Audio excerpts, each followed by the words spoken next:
Alright guys, today we're going to do a video on selecting a spot to hang your swarm trap. What we're looking at is a place that I've got a swarm trap currently. I just hung it. It has been very productive in this location. It is out of the way, just further enough from businesses, but in an area where it's not heavily foot trafficked. As you can see, it looks like a little deer trail going through here. But that's the swarm trap. East is going to be hitting this trap right here. I've got the entrance to an open area, and you've got a clear view coming in through the tree canopy. You have a field right over here, right on a ditch line. We'll walk back here. I'll show you another thing that I've talked about in some of my other videos called a honeybee highway.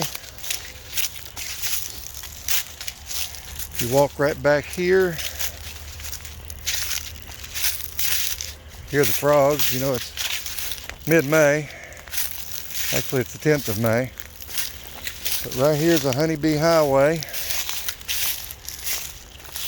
Got your power line right away, and a big open field back this way. As you can see, this is covered up with blackberries. There's honeysuckles all in it.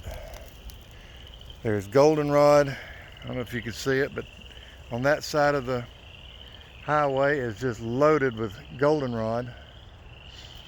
And I was checking this place out a couple of years ago. I was standing in this very spot. It was mid-swarm season. I was standing in this spot thinking, man, I wished I had a swarm trap here. And just standing here, and all of a sudden, zoom, zoom, just sailing up and down this highway. Well, I got to looking around. There's no trees that I really want to put it on over here, so I thought, well, I'll put it on over there. That way I'm a little bit further off the highway in case power line companies, they come through every so often.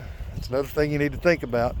They come through every so often and either looks like they mow this, or they'll come through and spray it. They may come through and select spray the trees, but I wanted it further enough away that if it was sprayed, and as the wind blows, it's blowing down this power line right away. That's a prevailing wind, another thing you need to think about when you hang your traps.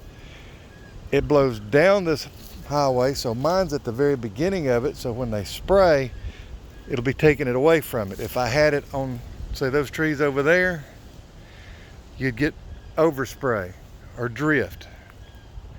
So it's a lot of things you got to think about when you select an area to put your swarm trap. Is there anything I'm missing? Oh yeah, when you're in a low-lying area like this, you've got to know where your water level is during flood stage. So I hang all of my traps, as you can see, about the top of them are about 8 foot off the ground. That is just, I'm a 6'4" gentleman, and I use that term loosely. So I like my traps where I can just walk right up to them,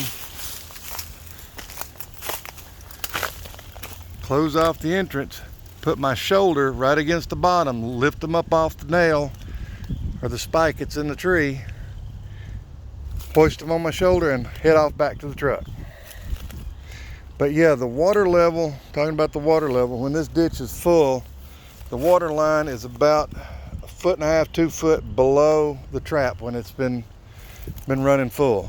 And that was during a flood, geez, I don't know, 5 or 6 years ago when I was down here. But that's the main thing. That's how I select locations for swarm traps. This one caught either 3 or 4 swarms last year. You guys have a great day. I'm out hanging traps. I'm ready to get this season started.